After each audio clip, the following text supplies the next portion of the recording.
Let me quit playing. But hey, listen, tonight we're gonna talk about some real things, and just really have some special guests. I have my panel, my boy Stefan. How old are you, Stefan? Well, I'll be 15 Thursday. Stefan will be 15, 30. So I want you to say your actual age. Well, You're 14, right? See, look, young cats, they don't know. Look, be your age. You know what I mean? Like, I'm telling you, I don't want to rush. I don't want to rush. I'll be 20 in 6 years. Oh, folks my age don't want to rush no more. Amen. I'm going to leave that right there. And then I got my boy, PML, Monte Lodge. He's chilling with us. And then listen. Yes. I got some. Hey, listen, man. I'm telling you, we're going coast to coast, literally. I got my boy Ellie Flores all the way from Los Angeles, California on the line with us. And then I got my boy Maurice Good by default. My boy is bad. Listen, we're going to do, hey, it's real. It's real in the field, and I'm hyped. I got my caramel macchiato. Shout out to Starbucks. Shameless plug. I'm sorry. Y'all cost too much, though, and y'all don't take food stamps. So, listen, hey, look, before we get started, because tonight I'm gonna go into the topic, but I just want Ellie, hey, Ellie, man, you there still? Yeah, I'm right here. Listen, hey, Ellie, man, I just want you just kind of tell the people a little bit about what you do, who you are, things of that nature. Just even your nationality, if you will.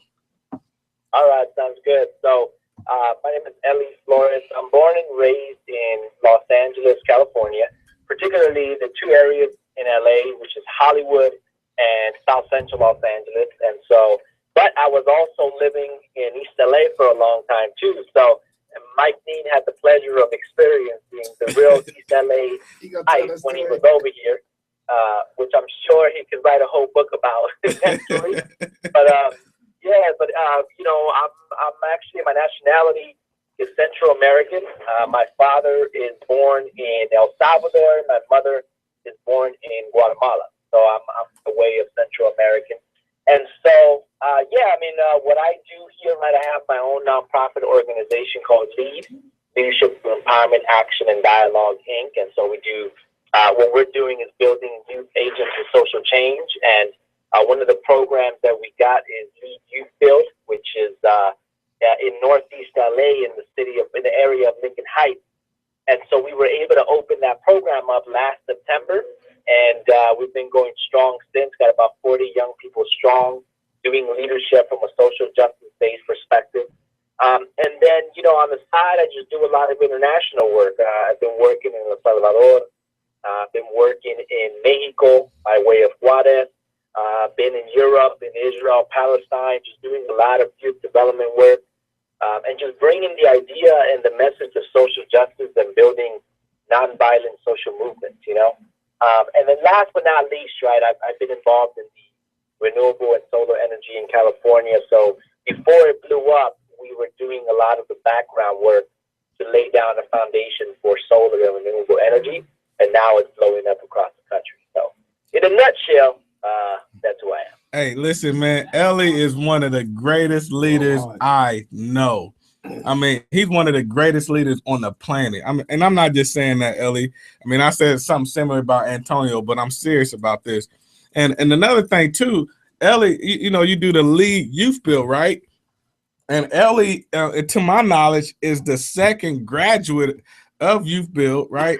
Out of over 140,000 graduates, if you will, that actually started his own Youth Build program as the executive director. He is the founder and CEO of his own program, Youth Build program, and it's under the umbrella of LEAD.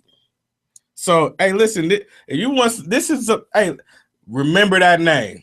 I know that's right. Remember that name. And then I got my boy Maurice. Maurice, you there? Good brother. Man, hey, just tell people a little bit about what you do up in New York. Oh man, I'm just telling all about social justice. I can't even. I'm just doing whatever I need to do to enhance the community, help the young people, and I've been doing this for you know, and I see myself in them, and you know, that's pretty much it. And my heart is in the community. My mind and body is in the community. That's who I am. I am the community. See, you get started already. You get started already. And this kind of shameless plug as we segue. If you haven't got my book, What If I Had a Father, The Man I Never Knew, you need to go get this right now. Go to deanbooks.com.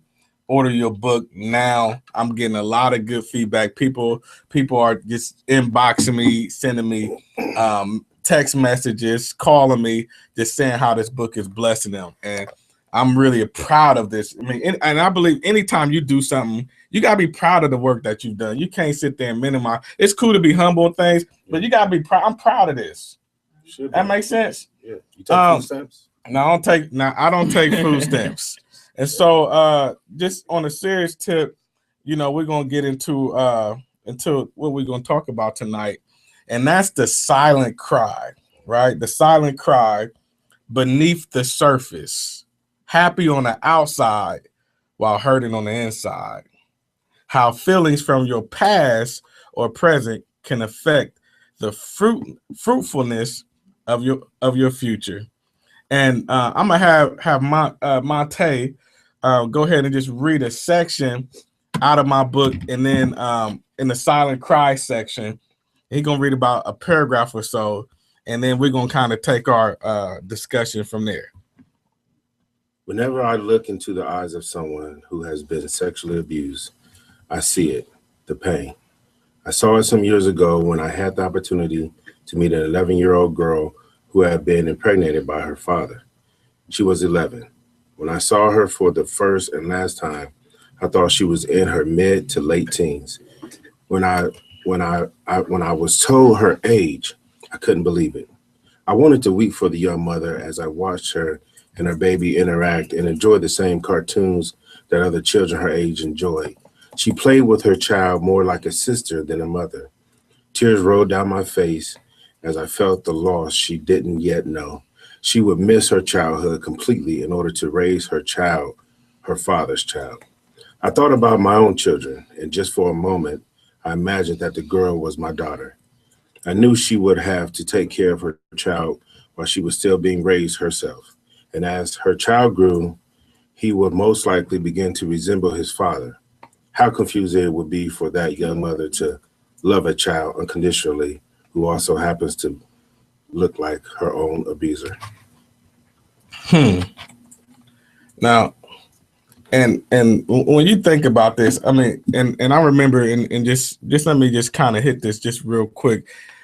This girl, she was 11 years old, and when I looked at her, and you know, I was with somebody I know that I'm real close to, and she was telling me that this young girl, the baby she was playing with, was her child. Now, many of us, whether we want to talk about it or not, there is something beneath the surface. It's some kind of pain, some type of abuse, some type of neglect, something happened. And we're here, we want to discuss it, but then, you know, we also want to kind of try to come up with some ideas on how we can even support each other. Just like, you know, Maurice Good was saying, this is a movement. I mean, and then think about this. Riddle me this, Batman. Her father's child. I mean, you know, not only did her father have intercourse with her, but he impregnated this young woman. And so when she get older, I mean, even as she grows, how do you tell your friends?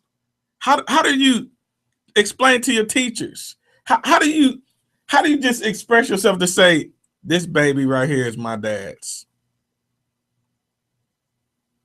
I don't know what y'all think about that, Ellie or Mo. I mean, you know, what y'all kind of thinking just in this kind of sphere of you know, conversation. Yeah, well, this is Ellie. I mean, that's something real tough to think about, right? But I think as you were talking, right, as you were sort of like you guys were talking about this story, one of the things I thought about, and especially when I think about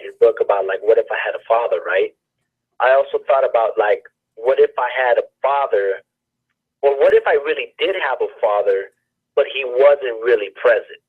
You know what I'm saying? Like, one of the things I thought about was like, as a father, right? This is not just about you. You are in the household physically, right? And you're here, and all you do is just like go to work and come back. But like, there's also another level of, are you really being a father, right? I mean, in this case, this is like an extreme case of like somebody just doing something completely different than a father should do, and should never do, right? And so I think for me, as you were talking, I was also thinking about like, what does it really mean, even if you are a father who's present? What does that really mean to actually be a father in that presence, you know? And not that I have an answer for it, but it's just something that came up as you were sharing that story. Wow, that was powerful. Wow. Wow. Mo, I know you there. I'm here, brother. You know, oh man. You know, as I always say, and and for those of our Houston family, I'm in the middle of mental toughness with a new group right now. And so, you know, we were talking about in our brother to brother group just earlier today, you know, and I was breaking it down about the difference between a father and a dad. Hey, you breaking up, Maurice? Can you hear me? Yeah, I can hear you. Okay, and so I was talking about the difference between a father and a dad. And, you know, the father is someone who pretty much made a deposit, you know, but that's it. You know, he made a deposit and then he walked away. And the dad is the person who continues to make a deposit and also looks forward to the return on his investment. That's the dad. Wow. And so, you know, like, that's what we need more of. We need more dads and less fathers, you know? And so how do we get that message across?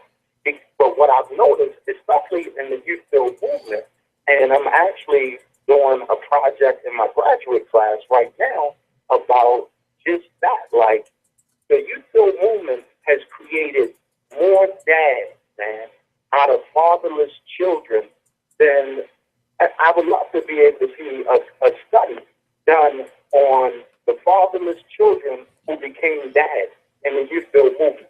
Because everyone that I've ever worked with in my 21 years of working with youth build, every man that I know who grew up without a father is a dad. They're not a father, they're a dad.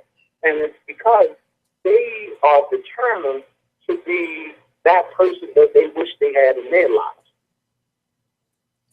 You know, so it's like just being able to get that message across.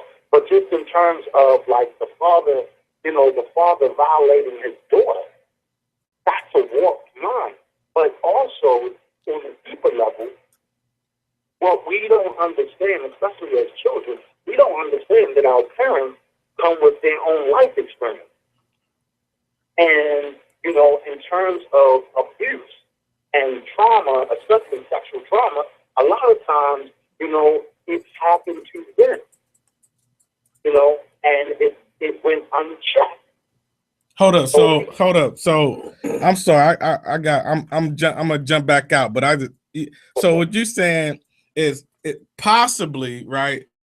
What the father or the abuser, in this case, the father done to his child, this may have happened to him. He may have been abused by somebody. Absolutely.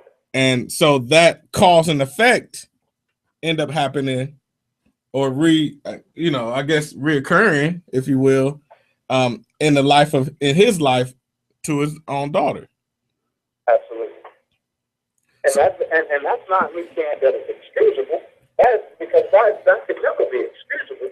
But it's underlying, I mean, it's such a deep situation, you know. And oftentimes people who don't really want to know, and we play this game of ignorance where we say, you know what, I'm just going to look at this person, I'm going to judge this person based off of face value and without getting to really know them. Right. And so that's what has happened with young people in the youth build movement before they got to youth build,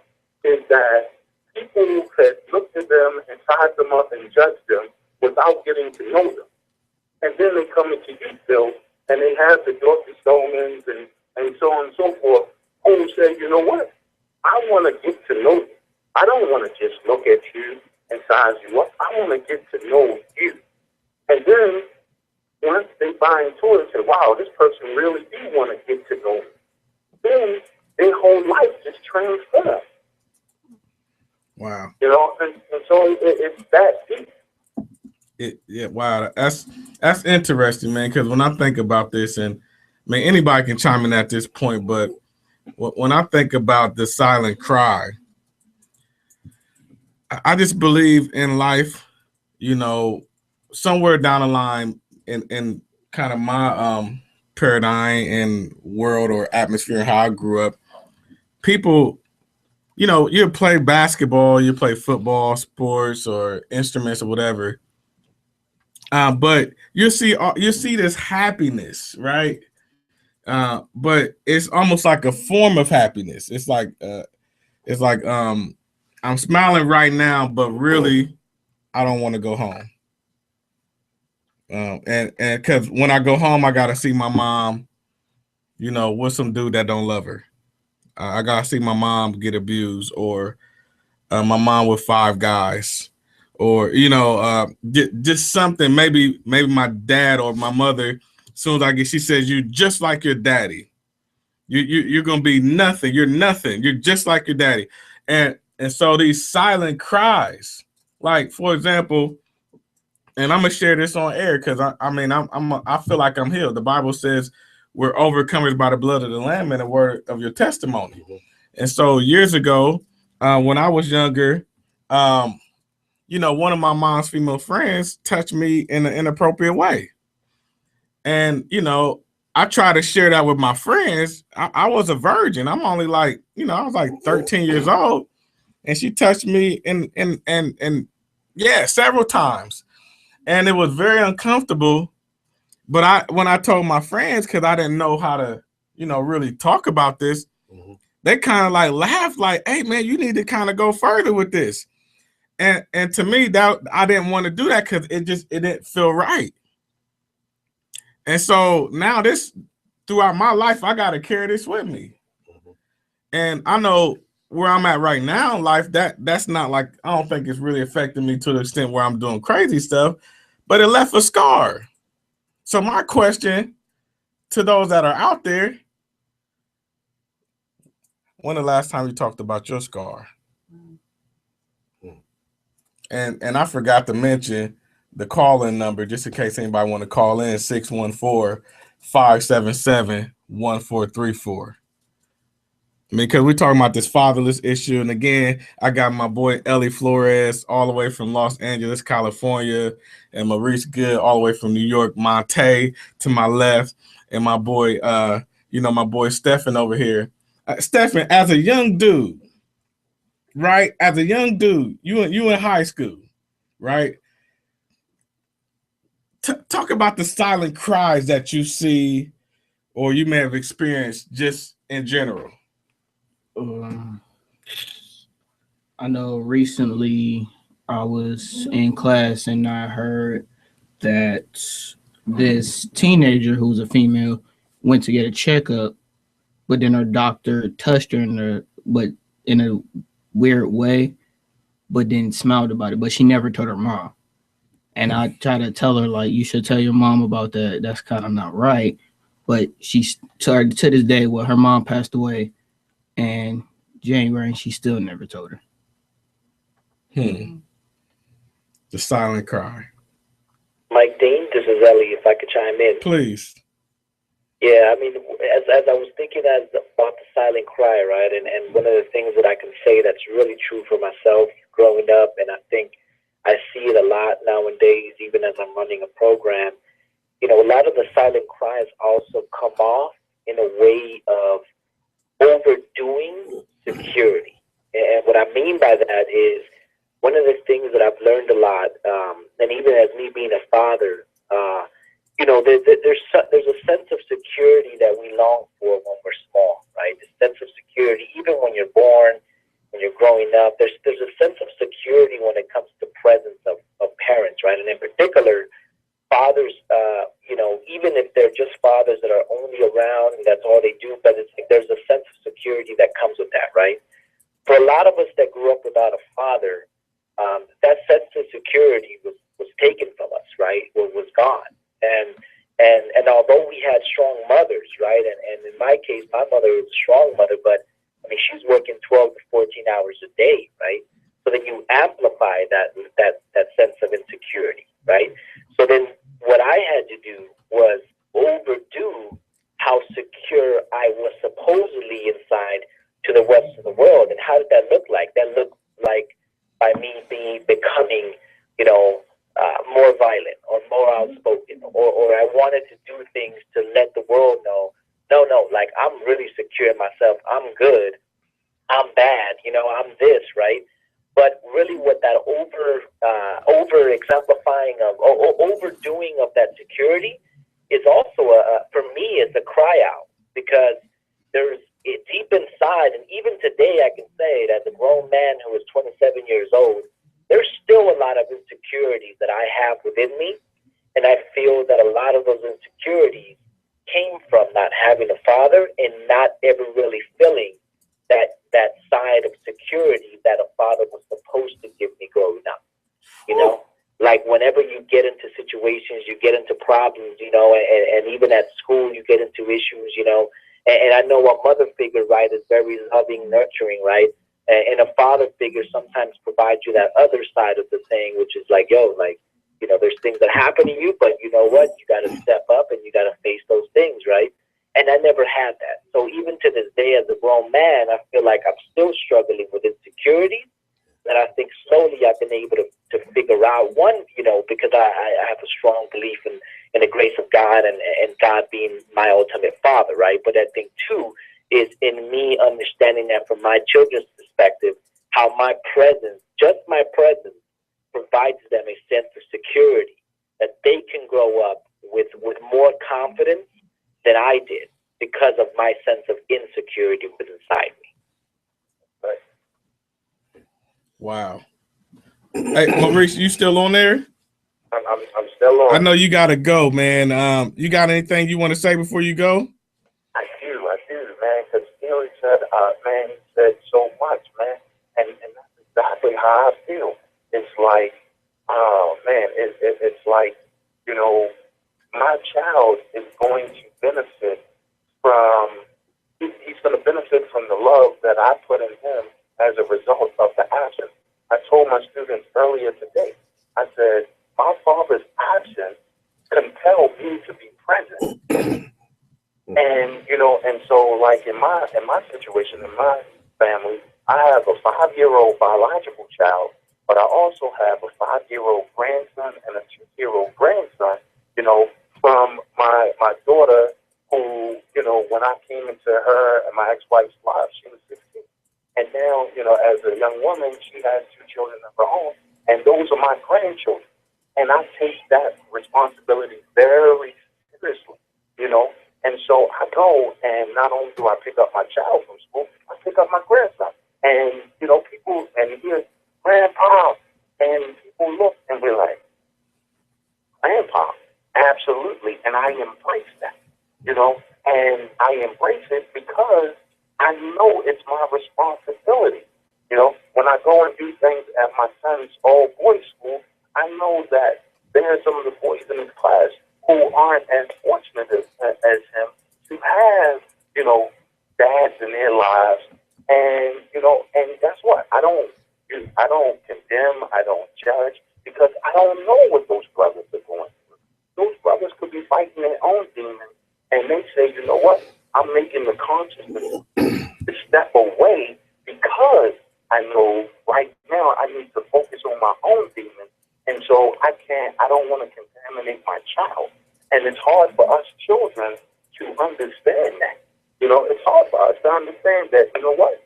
Mommy, daddy is going through something and they can't be there for it. But I understand it as I've gotten older and matured.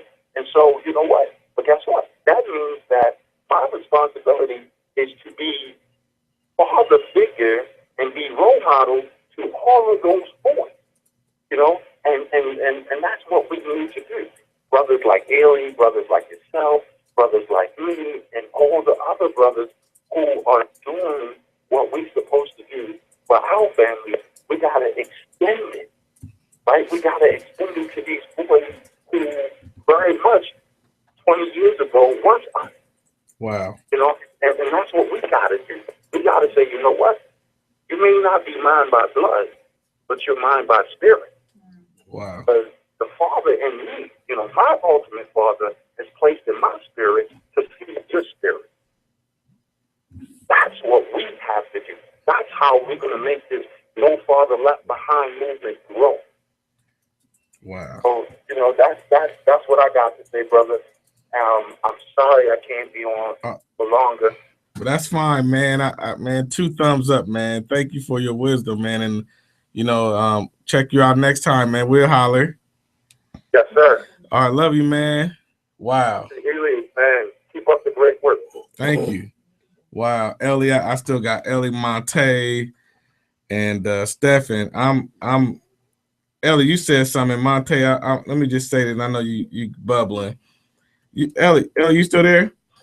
Yeah, I'm here. You were saying something about like the source of strength, the security, and you know, like back in the day where I come from, and you know where we come from, somebody always picking on you.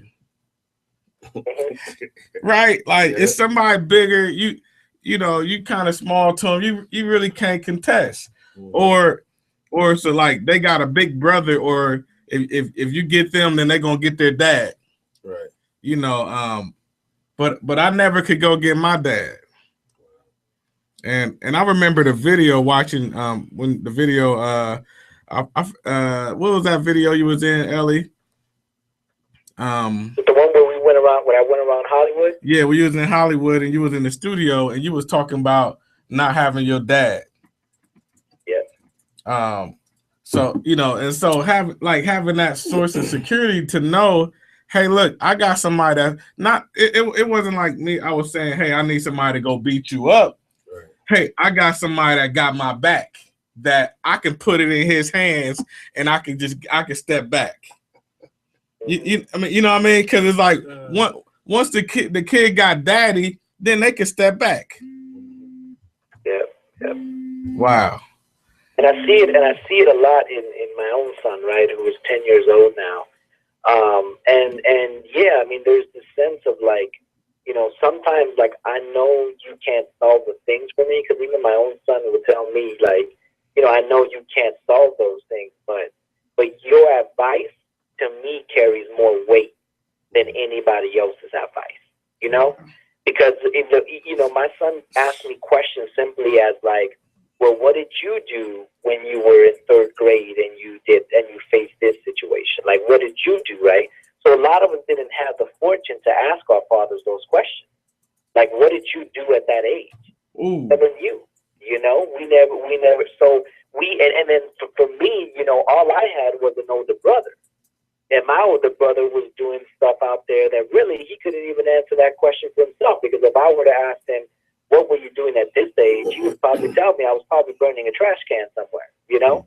And then you were left to sort of create your own things. And I remember walking to school every day and really like facing these things, because I knew I was facing them alone.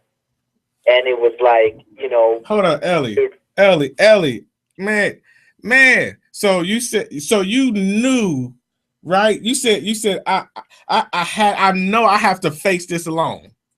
Like, I mean, just hit that. I mean, you had to face this thing alone. Yeah, and that's the thing that I think it's you know, it's how we grew up a certain way, because a lot of the things we had to figure out on the fly.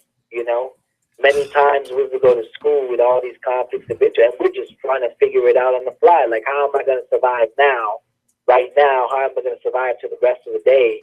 How am I, you know, it's like we never really had time to fully, you know, grab on someone else's, you know, opinions and advice or experiences to help us through these things. And then, yeah, I mean, you know, like when you're so young, right? And you know, I was fortunate and blessed to grow up in a Christian family with my mother. But, you know, when you're that young, it's really hard to fully, like, see that and how that can really help you at that age to really, you do have this sense of like, man, I'm going in down there alone, and I need to figure it out, and I hope I make it out, but it's like, it's very, very like tricky, and if you're not mentally strong to deal with that, man, it could really hurt you, Wow. And that's powerful. One of the things you said, Ellie, that kind of grasped me that I related to is you said you had an older brother. Growing up, I had an older brother, but neither one of us had our dads, and we had different dads. So if one of the dads was there, we could have came, but wow, right, I could have shared a dad, right. Hey, you learn from him, and I learned from you. So the flow was, I follow the footsteps of my brother. Okay. The problem was my brother is 6 years older than me, and quite honestly, he was just trying to survive himself. So a lot of times it wasn't a reach back on a positive note. My brother showed me how to play basketball, simply by watching him. He showed me how to smoke weed. One time he even tried to explain to me how to approach a girl. Now, mind you, in the course of this lesson, we was getting high. So, it ended up being a joke. So I really couldn't use that lesson. But there was no nothing solid because Foundation. He didn't know. Right. You know what I mean? So he making this stuff as he go along. So it left me to confer with my friends like, hey, we're gonna figure this out together because none of us got dads. So when I look, no, you're not getting away with that. You're not getting away with it. I gotta get away. None of us had dads. None of y'all? No, not. I mean, I ain't seen nobody's dad. Like, I ain't seen your daddy. I ain't seen your daddy. So, we was all out there trying to make it. And a lot of us had brothers, but again, they trying to survive. They want the same thing. Yeah, they want the same thing. So when I think about, this silent cry, when you think about a cry, when, most of the time, I'm going to say most of the time, because some people cry for nothing. You cry because you need something. A baby cries, they let you know, hey, I need to eat. You got to come change me, pick me up. You need something. And it's heard. But the silent cry, nobody hears it. So it does internal damage the longer it's happening, the longer you're crying. And so the problem, at that age is you don't know how to cope with this. This ain't like falling and skinning your knee. Most of the time at that age, you'll fall, skin your knee, you'll cry or you'll wipe it off. If y'all having a real good time, y'all kicking it, you just gonna wipe it off and keep going. But if it's like you want to milk it, you're gonna go to mom like, oh, I need ice cream, and but this dealing with not having something that you don't even know you really need, but there's something missing. And so when I try to follow my brother, I couldn't. So I had an older cousin who was younger than my brother. I tried to follow, and he wasn't having it because guess what? He didn't have his dad either. Wow. So we all trying to figure out how to make it. And we may run into people who did have a dad that guess what taught them how to fight. What I'm saying? My mom knew how to fight. I took a couple right lefts from her, so I knew she knew how to fight. But it was hard to cope, hard to get it. So when you talked about insecurities, Ellie, I mean, I feel like I just got over mine like 10, 15 years ago, and some of the stuff I just had to say, hey, this is me. I am me. And this is all I got. You know what I'm saying? Because I still didn't have my dad. He still wasn't there to say, hey, this is why you do this. And this is, I don't know it wasn't there, but, recently, probably about a year ago, I've met my dad and, I've hung out with him and whatnot. We went fishing, but he did something kind of powerful in two different ways. Like every time I see him or talk to him, it's one time we was fishing, and I'm like 30 or something, and So you what? I just So you like 30 something, yeah. Okay. And so I'm fishing. So by the time I fished the first time with my dad, hey, I done pulled it Hold a up, few. wait a minute. So when you was in your 30s, Yeah. it was the first time you fished with your dad. First time. Okay. First time. And so I already got, I already know what I'm gonna do. You know what I'm saying? I already know what I'm casting, how deep I'm going, all that. So my dad said, he looked at me. He was about to show me how. Hold on, I'm sorry. So this is your first fishing story with your dad. My first one. I'm 30-something years old. Okay, I'm sorry. I'm gonna leave you alone. 30-something. Yeah. Wow. So he was about to show me a neat trick on how to thread a hook, right? And he was almost into it. Then he stopped and he said, "Can I teach you something?" So he already understood that there was a void, and he already knew that, this should have happened 20-something years ago. You know what I'm saying? So he recognized it, but it also blessed me because, he asked me permission. He didn't just come like, "Hey, I'm here now and I'm your daddy boy, and, I'm going to tell you, and you're going to do it like this." He was like, "I want to ask you, can I show you this?" I was like, "Yes." Wow. What? How? I'm sorry, Ellie. Are you still there, man? Yeah, I'm here. It's man.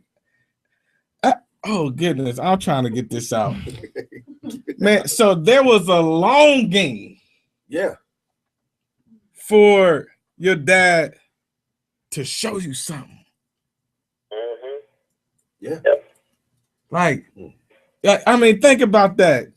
3+ decades go by,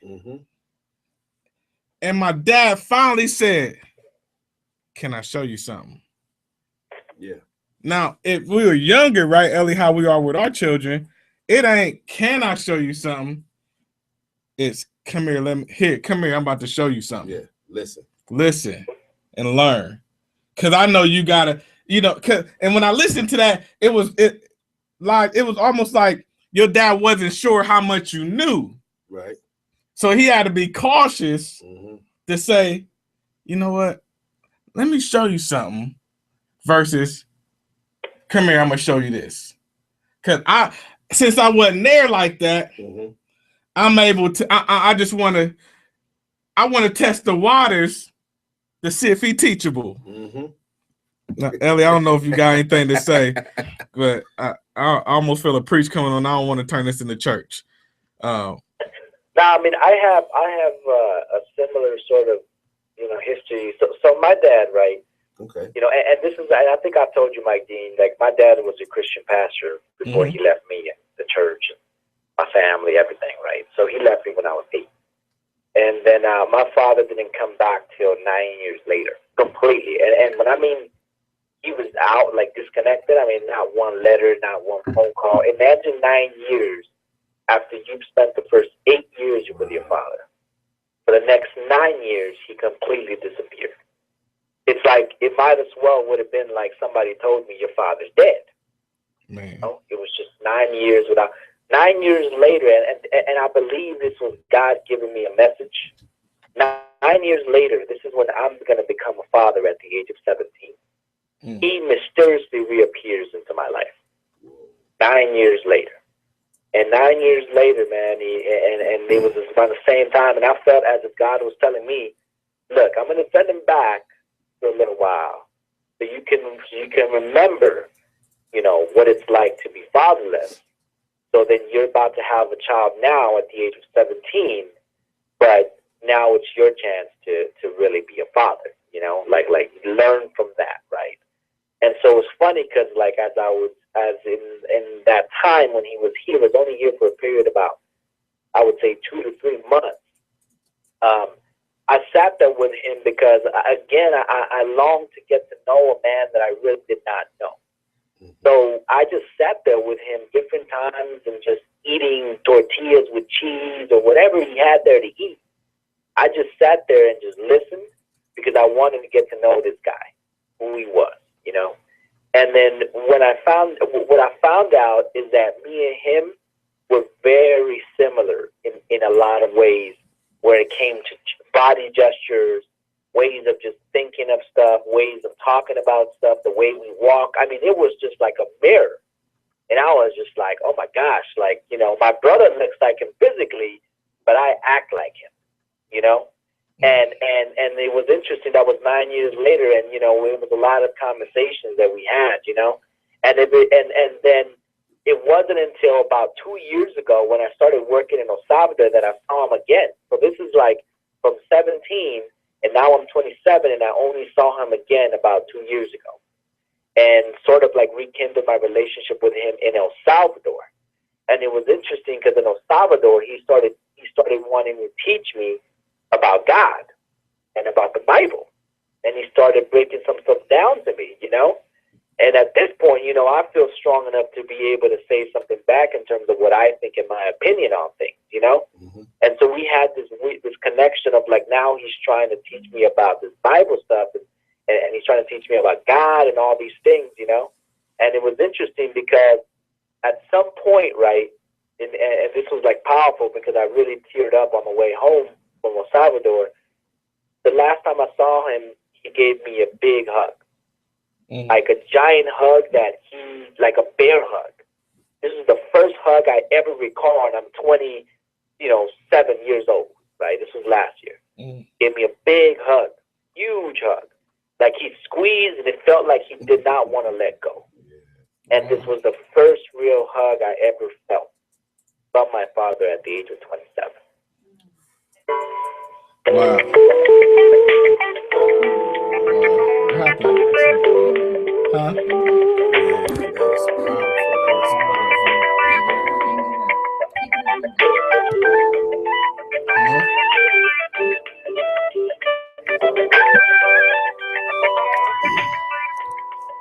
Ellie, you still there? Hello? Yeah, Mike Dean, my bad. My phone went off. It's cool, man. Man, you was in the flow, man. And last thing I can remember, and like as you guys are talking about this, and Stephen is a mentee of mine, so he ain't doing too much. He's not doing too much talking, but part of my assignment is to help raise him into a man. He blessed me about a couple months ago. He had some. He was a part of something at his school that had to deal with just, you know, really helping guys really get focused in school. And he told his mom that I want Mike Dean to be there as my mentor. Now, some guys there, Stephen, was with their dads. Most guys was with their dads. And a lot of dads got up and said, I'm proud of my son. And what blessed me was Stephen wanted me there, and I was dog tired. I'm not gonna lie. But I said, I gotta be there. Because nobody wasn't there for me. And if he look out in that audience and don't see somebody that represent him, that can break him. Yeah.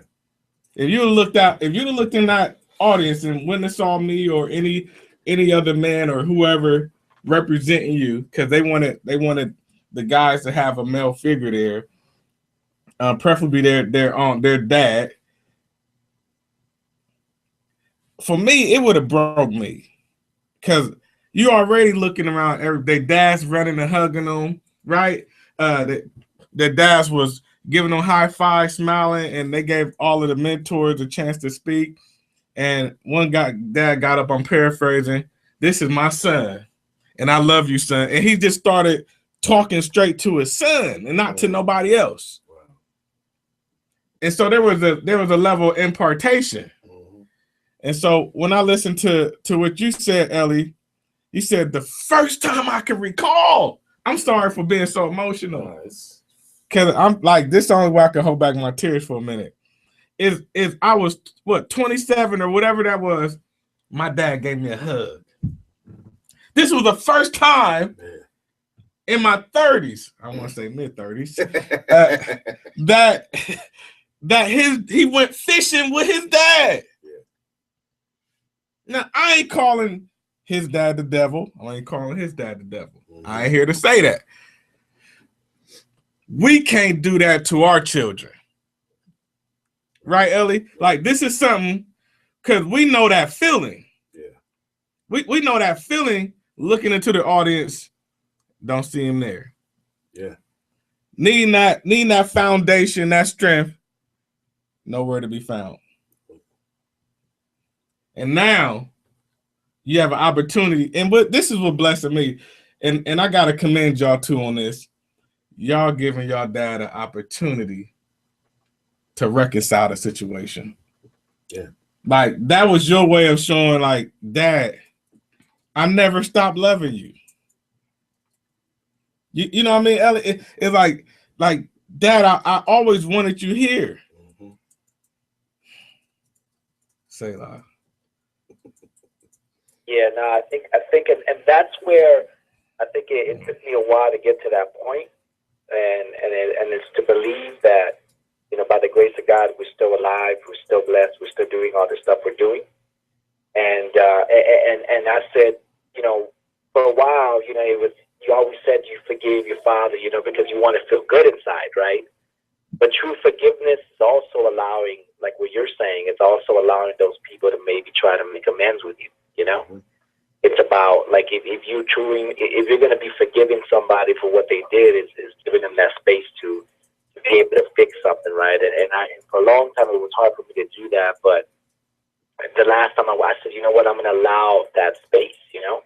Allow that opportunity, because I don't want to get to a point, you know, when I'm old and I'm elderly and I'm going through something, maybe I fail as a father, because we're not perfect, you know. I think we're all just trying. But, you know, it may come a point in time when I may need that opportunity to make amends. Wow. And I may need that opportunity to tell my children I'm sorry about something. Wow. You know? And so for me, it's more about, like, yo, like, this may happen to a lot of us. And it took me a while to get through, man. And life happens, and poverty happens, and incarceration happens. Like, all these things happen to a lot of fathers, man. And I know deep down inside, a lot of them would love that opportunity, that second chance opportunity to make amends, right? But, you know, for many, it never comes, you know? So for us, and for me, it was about giving that opportunity. And one day, you know, of course, God not willing, but things happen. So if I ever need the opportunity to make amends, you know, that my children give me that chance too. And I just had to give that chance. And I think it's worthwhile, because that was true forgiveness. And for me, it was true healing for myself, you know. Man, Ellie, I got to commend you on that, because, you know, just as generally, you know, sometimes we make mistakes. We may feel like we've harmed somebody and don't think, okay, well, you know, just not speaking to them or not being around them or not going to them, you know, I can't do that because I've wronged them. And, you know, as a father that has not been there for their child, that sometimes, you know, they stay away longer because, you know, I can't face them. You know, they ain't gonna receive me. You know, there's bound to be hatred. So a lot of fathers need to hear that, hey, you can have a second chance, you know, or at least make an attempt. Because what they don't realize is that child, I don't care if they are mad or if they are hating, hey, you know, you done me wrong, there's still something inside of them that's crying out, wanting that father to come back. And so once you get past the pain, once you get past the blame and all that connection that you just talked about, that is going to be there. So I think guys need to know, hey,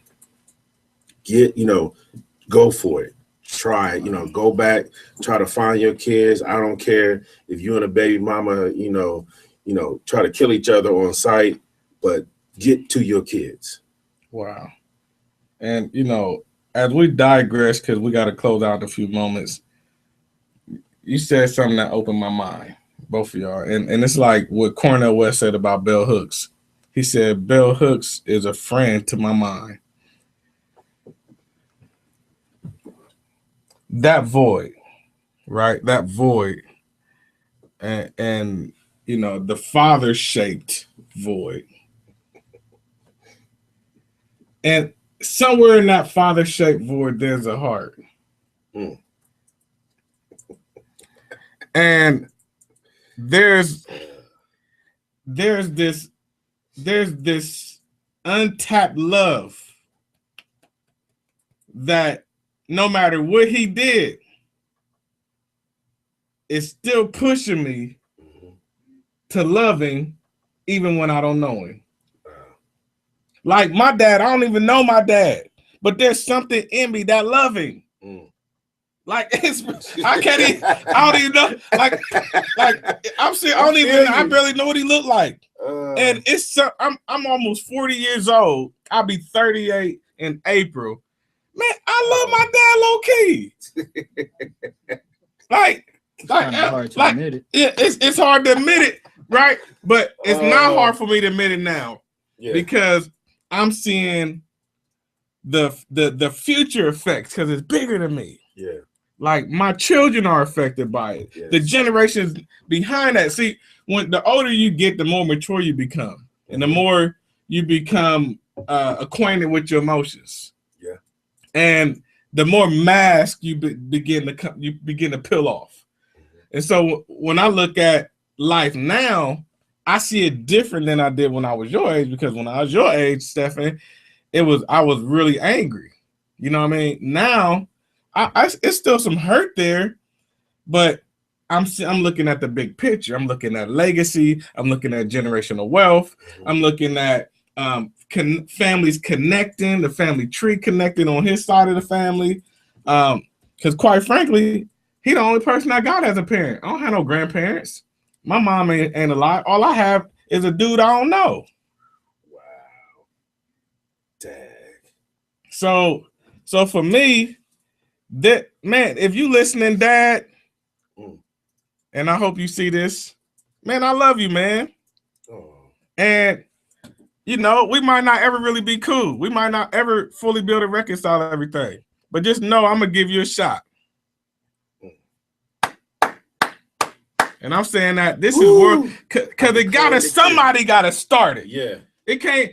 Everybody can't be prideful. And sometimes, like I think it was Ellie or Lai, like Ellie, you were saying there's jail involved, there's poverty involved, like there's a bunch of situations that are out of his control, out of our control, that life just happens. And what do you do when life happens? You can't just give up. I mean, you only got one life to live. Now, everybody got different circumstances, like the little girl I talked about earlier, the 11-year-old child that her dad molested her, and boom, she got pregnant. I don't got a bunch of comments on that.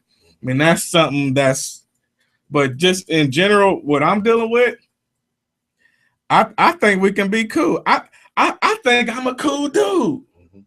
You know what I mean, Ellie? Like we brilliant. Like Ellie, like you a brilliant dude. You know, Monte, we brilliant. We ain't no dumb. We're not dummies. We're we game changers. We community activists. We speak out against social justice issues. Like we for real about what we do. But that void when I go home and go to sleep. That, you know, when my wife is cooking and I'm smelling dinner and I'm just looking at emails, you know, when I'm watching my kids play video games or we just chit chatting and I'm seeing what they get from me. I'm like, man, ooh, like what you get from me? That. So I don't care how tired I am. Last night I was really tired. But I said, man, I'm going to hang out with my kids. You know, because sometimes I get home from work pretty late, and I just sat there, and they opened up to, Daddy, look at this. They coming to me with SpongeBob pictures. Daddy, look at this. Look at my A. You know what I mean? Like I'm able to say I'm proud of you. Yeah. So if my dad is listening, I didn't mean to go personal, but if anybody out there, man. And you can still give your dad an opportunity, man. He might be crazy. He might be homeless. He might be on drugs. He might be in prison. You know, howbeit whatever the issue is, man. For me, I feel like I'm charged by God to give my dad a shot, and I believe that it's gonna happen. I believe it's gonna happen. I believe one day my kid's gonna say, Paul. It ain't gonna happen right out the gate, Right. because it's a process. But that's my goal. No matter how rich I become, no matter how successful I become, there's nothing like family. There's nothing like family. And to be able to look back and before I die, before I take my last breath, to see my father's side of the family, my children are connected to, and grandchildren are connected to, and my mother's side. That's a continuation of legacy, continuation of building a family tree and trust. So, you know, Ellie, man, you got any last words or anything like that, man? I kind of went on a rabbit trail. Anything you want to say, man? All the way from Los Angeles, California, man. Man, I love you so much, bro, man. Hey, man, any kind of last words you want to kind of lead the people? Yeah. I forgot to mention at the beginning when I was doing my introduction that I'm also currently in a master's program with social impact. And so I got a full ride at a master's program at Claremont Lincoln University. I forgot to mention that. Wow. You know, and so I'm doing that. But one of the classes I'm actually taking right now is called From Mindfulness to Heartfulness, right? And the only thing I would tell, like, there's two things I want to say, right? First thing is, in terms of like fathers and us as fathers, a lot of times we try to be fathers with our mind, right? There's like the societal way that, or the way that society tells you what a father is, right? So then you try to be a father with what your mind is telling you. This is what a father is, because this is what society says a father is, right? But the one thing that I'm really trying to do, and I would encourage a lot of fathers out there, is to look at the heart way of being a father, not the mind way. Like your son or your daughter may not fit the cookie cutter approaches and books. Like we may not be growing in those ideal situations. A lot of us, that especially those of us who are living in poverty, we're not those cookie cutter families. We're not. So your father's sort of approach really has to be outside the box and really has to be with heart first. And I think that's the one thing I would say to anybody who's really listening that may be a father themselves. But it's to switch from mindfulness to heartfulness when you're approaching just being with your children and being a father, right? And then the second thing I would say, the last thing I would say is, for me, I was really fortunate and blessed to have a lot of male figures in my life growing up that really became like father figures. Of course, that they don't fill the void of a father, but I think we also got it for those of us who do have those males in our lives that really did play a role, and I think it's also to acknowledge them as well in this process of like being fatherless, and those men that may have, you know, came into our lives to help us. And so for me, I have three people that really come into my mind as a father figures and friends. One of them is this white guy. His name is Ron Johnson, white guy from Clinton, Iowa. Became like a father figure to me growing up. This other guy named Rob Asghar, originally from Pakistan, he became like a father figure in my life. And then last but not least, my step grandfather, right? So I think it's also acknowledging those who also saw a void, and through them, I feel that God worked. And God works through a lot of people, and I feel like God still provides us something, even though we may be going through some hard stuff. So I think it's just acknowledging those folks as well, and acknowledging God's presence in those folks, you know. Whew. You know what? I'm not even gonna say no more. We're gonna end off of that. I had something to say to the team. Just go ahead, Stephen. Because since I know this is going on Facebook, for like the teens who are listening that grew up without a father, just want to say, even though you deeply sometimes want to hate them, but still give them a shot, always try to be a little bit better than what you didn't have. Wow. You know what? I'm not gonna say nothing else. We about to get out of here. Listen, I pray God's blessings over everybody listening to this broadcast, and I hope that it blessed you all. Listen, until next time. Listen, next same time, same back channel. Also, one more time, gotta plug it in. What If I Had a Father? The Man I Never Knew is available now. Go to deanbooks.com. I'm telling you, it's gonna bless your soul. Thank you, Ellie, man. Love you, man. Ellie. Monte, Stephen. Until next time, holla at me.